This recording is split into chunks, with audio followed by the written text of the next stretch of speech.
आज हम अकबर महाराणा प्रताप से संबंधित इस अध्याय के अंतिम भाग का अध्ययन करेंगे, जिसमें हल्दी घाटी युद्ध के बाद प्रताप की नीतियों, कुंभलगढ़ युद्ध, दिवेर के युद्ध के बाद महाराणा प्रताप द्वारा किए गए कार्यों का विवरण शामिल है।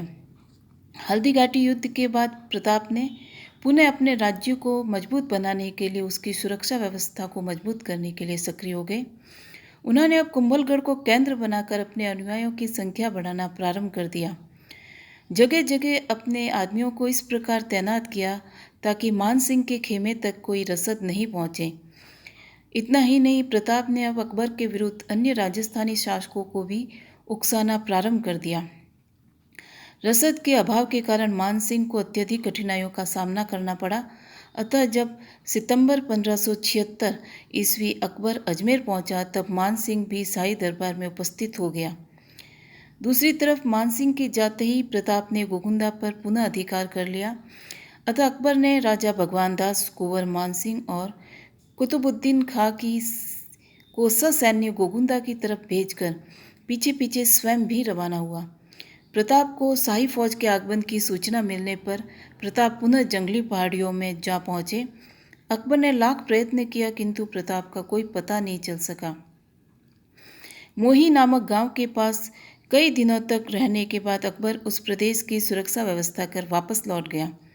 2 महीनों की अवधि में अकबर ने कई ऐसे स्थानों पर अधिकार करने का प्रयत्न किया जिससे कि राणा पहाड़ियों में घिर जाए और विवश होकर आत्मसमर्पण कर दे, लेकिन अकबर को निराश होकर ही लौटना पड़ा। प्रताप निरंतर गुजरात जाने वाले मार्गों को अवरुद्ध करते रहे और कुछ समय बाद उन्होंने पुनः गोगुंदा पर भी अधिकार कर लिया, लेकिन शाही सेना पुनः आ गई, जिससे प्रताप को पुनः पहाड़ियों की ओर जाना पड़ा। कुंभलगढ़ का युद्ध। खोए हुए प्रदेशों को हस्तगत कर जैसे ही भगवान दास मेवाड़ से रवाना हुए, प्रताप ने मुगल अधिकारियों पर धावे मारने प्रारंभ कर दिए। मुगल थानेदार मुजाहिद बेग ने राणा के सैनिकों का मुकाबला किया, किंतु वह पराजित होकर मारा गया।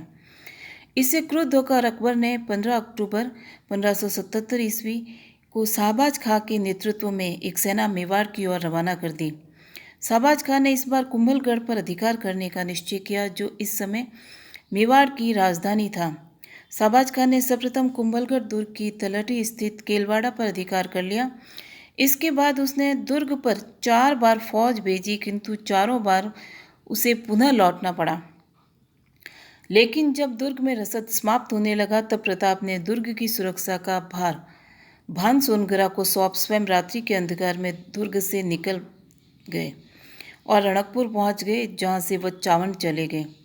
दुर्ग में शेष बचे राजपूतों ने दुर्ग के द्वार खोल दिए और मुगलों से लड़े। राजपूतों ने अपने रक्त के अंतिम बूंद रहने तक मुगलों को दुर्ग में नहीं जाने दिया। दुर्भाग्य से सभी राजपूत मारे गए और 3 अप्रैल 1578 ईस्वी कुंभलगढ़ दुर्ग पर मुगलों का अधिकार हो गया। शाहबाज खां ने दुर्ग की रक्षा का भार गाजी खां को सुपुर्द कर राणा का पीछा किया और एक ही दिन में गोगुंदा और उदयपुर पर भी अधिकार कर लिया।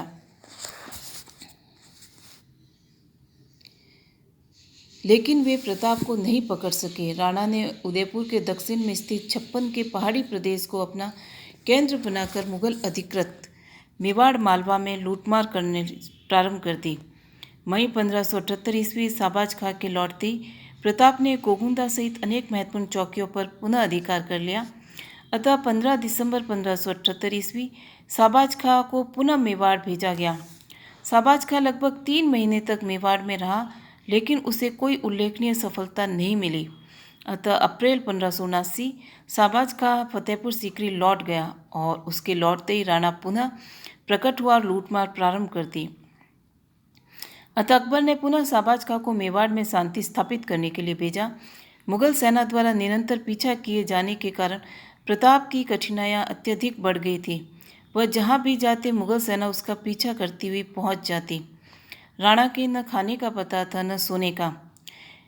इसी वक्त के समय कर्नल टॉड ने इस घटना का उल्लेख किया है कि राणा के बच्चे घास की रोटियां खाकर विश्रामहीन रातों गुजार रहे थे। एक दिन राणा की पुत्री घास की रोटी खा रही थी कि जंगली बिल्ला उसके हाथ से रोटी छीन कर ले गया।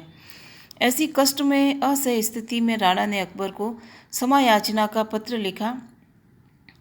बीकानेर के कुंवर पृथ्वीराज द्वारा राणा से पूछताछ करने पर राणा ने ऐसे किसी पत्र से इनकार किया और कहा कि वह अकबर के सामने झुकने को तैयार नहीं है। हालांकि कर्नल टॉड द्वारा उल्लिखित इस कथानक में कोई सत्यता नहीं है। राणा प्रताप की कोई पुत्री ही नहीं थी। जब परवर्ती चारण और भाटों को मालूम हुआ कि राणा के कोई पुत्री नहीं थी तो उन्होंने इस कथानक को कुंवर अमर सिंह के साथ जोड़ दिया कि जंगली बिलाव घास की रोटी कुंवर अमर सिंह के हाथ से छीन कर ले गया। लेकिन इस घटना का उल्लेख किसी भी ख्यात राज प्रशस्ति, अमर काव्य, वंशावली आदि में नहीं मिलता। डॉक्टर ओझा और डॉक्टर गोपीनाथ शर्मा ने भी इस घटना को स्वीकार किया है और कहा है कि इस अवधि में राणा जिस प्रदेश में भटक रहा था वह उपज की दृष्टि से संपन्न था और स्थानीय जनता ने बड़े सम्मान के साथ उन्हें अपने गांवों में रखा था। अतः इस अवधि में राणा की स्थिति अच्छी थी। फिर यदि राणा समायाचना का पत्र अकबर को भेजता तो अबुल फजल और बदायूनी इसका उल्लेख अवश्य करते। अतः इस घटना को भी अनेक बाद युगों में प्रचलित होने वाले राणा प्रताप से संबंधित दंत कथाओं में ही शामिल किया जाना चाहिए। मई 1580 अकबर ने शाहबाज खां को वापस बुला लिया। राणा ने भी अपने परिवार से चूलिया गांव की तरफ आ गए। यहाँ पर राणा के मंत्री भामाशाह और उसका भाई ताराचंद, जो कि मालवा पर अधिकार करने गए हुए थे, 20,000 मोहरों के रूप में धन लेकर लौटे और वह धन राणा को समर्पित कर दिया, जिससे राणा की आर्थिक स्थिति में काफ़ी सुधार हुआ। भामाशाह द्वारा संकट के समय दी गई मदद के फलस्वरूप राणा ने उसका बड़ा सम्मान किया। शाहबाज खां के लौटने के बाद अकबर ने दास्तान खां को अजमेर का सूबेदार नियुक्त किया, किंतु उसकी मृत्यु हो जाने के कारण अब्दुल रहीम खान खाना को नियुक्त कर उसे मेवाड़ अभियान का दायित्व भी सौंपा। खान खाना अपने परिवार को शेरपुर में छोड़कर राणा की तरफ बढ़ा, लेकिन कुंवर अमर सिंह ने शेरपुर पर आक्रमण कर खान खाना की बेगमों सहित उसके परिवार को बंदी बना लिया, किंतु राणा के आदेशानुसार उसके परिवार को ससम्मान उसके निवास स्थान पर पुनः पहुंचा दिया गया। उसके बाद भी राणा के सैनिक मुगलों के महत्वपूर्ण ठिकानों पर निरंतर आक्रमण करते रहे, अतः खान खाना को मेवाड़ में कोई सफलता नहीं मिली। दिसंबर 1581 के बाद खान खाना फतेहपुर सीकरी में ही रहने लगा, अतः राणा को अपनी शक्ति को संगठित कर कुंभलगढ़ पर अधिकार करने का अवसर मिल गया। अकबर ने जगन्नाथ कछवाहा को प्रताप को बंदी बनाने भेजा, किंतु राणा फिर पहाड़ियों में चला गया। जगन्नाथ कछवाहा ने अपनी सेना का कुछ भाग मांडलगढ़ में छोड़ स्वयं राणा का पीछा किया और उसका सहायक सेठ राजू भी राणा का पीछा करने लगे, लेकिन दोनों को ही सफलता नहीं मिली। दिवेर का युद्ध। मई 1580 के बाद कुछ वर्षों तक प्रताप के विरुद्ध शाही सेना की आक्रामक कार्रवाई बंद रही। गोड़वाड़ क्षेत्र पर तब भी प्रताप का अधिकार था। उस समय सायरा से रणकपुर होती सादड़ी की राह वाली घाटी ही प्रताप के लिए खुली थी। प्रताप के अधिकार से बहुत से पहाड़ी क्षेत्र मुगलों के अधिकार में चले गए थे तथा निरंतर अपनी स्वाधीनता हेतु संघर्ष करते रहने के कारण प्रताप की सैनिक शक्ति कुछ क्षीण भी हो गई थी। अतः लगभग 2 वर्ष तक प्रताप अपने रहे से राज्य क्षेत्र की शासन व्यवस्था को संगठित करने और अपनी शक्ति बढ़ाने में लगे रहे। इन वर्षों में अकबर भी मेवाड़ की ओर कोई ध्यान नहीं दे सका। 1582 ईस्वी की वर्षा ऋतु का अंत होने के बाद प्रताप ने पश्चिमी मेवाड़ के पहाड़ी क्षेत्र पर स्थित शाही चौकियों और थानों के विरुद्ध कार्रवाई प्रारंभ कर दी। सर्वप्रथम उन्होंने दिवेर ग्राम के शाही थाने पर भीषण आक्रमण किया।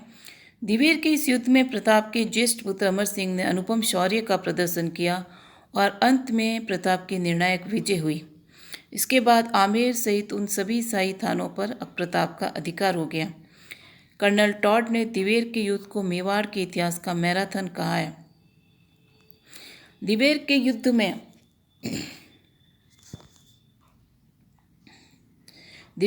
में विजयी प्रताप जब कुंभलगढ़ की ओर गए तो कुंभलगढ़ के किले में नियुक्त शाही सैनिक किले को छोड़कर भाग खड़े हुए।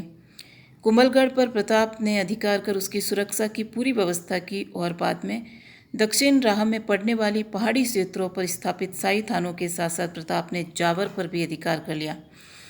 मेवाड़ की इन दक्षिण पश्चिमी पहाड़ियों के आगे 56 के क्षेत्र पर अधिकार करने हेतु प्रताप ने वहां पहुंचकर लूणा राठौड़ को चावड़ से निकाल दिया और सारे क्षेत्र पर भी अधिकार कर चावंड को अपनी राजधानी बनाया और वहां अपने रहने के लिए महल आदि का निर्माण करवाया तथा चामुंडा माता का मंदिर भी बनवाया। अकबर ने जगन्नाथ कछवाहा को प्रताप के विरुद्ध भेजा, लेकिन उसे भी प्रताप के विरुद्ध कोई सफलता नहीं मिली। प्रताप अपनी राजधानी चावंड में रहते हुए अपनी शक्ति संगठित करते रहे। जगन्नाथ कछवाहा की असफलता के बाद अकबर ने अपने किसी सेनानायक को मेवाड़ की ओर नहीं भेजा। 1585 के बाद अकबर उत्तरी पश्चिमी सीमा प्रांत की रक्षा में उलझ गया, अतः इस विराम अवधि में राणा को मेवाड़ की मुगल चौकियों पर आक्रमण कर मोही, गोगुंदा, मांडल, उदयपुर और पिंडवाड़ा जैसे महत्वपूर्ण गढ़ों सहित अधिकांश मेवाड़ पर पुनः अपना अधिकार कर लिया। प्रताप ने अब चावंड को अपनी राजधानी बनाया, जो मृत्यु पर्यंत राजधानी रही। साथ ही साथ 1615 ईस्वी तक चावंड मेवाड़ की राजधानी रहा। प्रताप के अंतिम 12 वर्ष शांतिपूर्ण व्यतीत हुए। निरंतर युद्धों के कारण उनका शरीर निर्बल हो गया था। एक दिन चावंड में ही एक कठोर धनुष को झुकाते समय उनके पैरों में घातक चोट लगी, जिसके फलस्वरूप 19 जनवरी 1597 ईस्वी प्रताप का देहांत हो गया। चावंड से लगभग 1.5 मील दूर बांडोली गांव में राणा का दाह संस्कार हुआ और वहीं उनकी स्मृति में एक छतरी का निर्माण करवाया गया, जो आज भी विद्यमान है। हालांकि अबुल फजल लिखता है कि राणा को उनके पुत्र अमर सिंह ने विष दिया था, जो कि सर्वथा अविश्वसनीय है। कर्नल टॉड ने लिखा है कि राणा की मृत्यु पिछोला झील के किनारे एक झोपड़ी में हुई, जो भी सत्य नहीं है। राणा की मृत्यु चावंड में अपने स्वनिर्मित महल में हुई थी और बांडोली में उनकी छतरी इसका प्रमाण है। स्वतंत्रता की अमर ज्योति प्रज्वलित रखने वालों में राणा प्रताप का नाम चिरस्मरणीय है। राज्याभिषेक के समय लगभग आधा मेवाड़ मुगलों के प्रभुत्व में था और अकबर जैसे शक्तिशाली सम्राट से शत्रुता उनको विरासत में मिली थी। लेकिन अपने देश की स्वतंत्रता और अपने वंश के गौरव को बनाए रखने के लिए प्रताप ने क्षत्रियोचित धर्म और कर्तव्य का पालन किया। हल्दीघाटी युद्ध के बाद दुर्गम पहाड़ों में कष्ट में जीवन व्यतीत करते हुए उन्होंने मुगलों से लोहा लिया और अपनी स्वाधीनता को अक्षुण्ण बनाए रखा। यही उस वीर शिरोमणि प्रताप का सच्चा इतिहास है। हल्दीघाटी युद्ध में यद्यपि वह सैनिक दृष्टि से पराजित हुए, लेकिन इस पराजय ने भी उनकी कीर्ति को समुज्ज्वलित कर दिया। उस पर्वतीय युद्ध शैली ने विशाल मुगल साम्राज्य की शक्ति को भी विफल कर दिया। प्रताप ने आदिवासी भीलों का सहयोग लेकर मेवाड़ के इतिहास में भीलों की महत्ता स्थापित कर दी। यही कारण है कि मेवाड़ के राज चिन्ह में एक तरफ राजपूत योद्धा को और दूसरी तरफ आदिवासी भील को साथ साथ दर्शाया गया है। ये राज चिन्ह राजपूतों और भीलों के पारस्परिक सहयोग का प्रतीक था। मुगल सेनानायकों द्वारा प्रताप को पकड़ने के सभी प्रयत्नों को भीलों की सतर्क चौकसी ने ही विफल किया था। यद्यपि राणा ने अपने सुखमय जीवन को तिलांजलि दी और दुर्गम पहाड़ियों की कंदराओं में सपरिवार असीम कठिनाइयों का सामना किया, लेकिन प्रताप ने स्वतंत्रता के उच्च आदर्श को नहीं छोड़ा। यही कारण है कि अकबर के श्रेष्ठ सेनानायक भी उसे पकड़ने में कामयाब नहीं हो सके।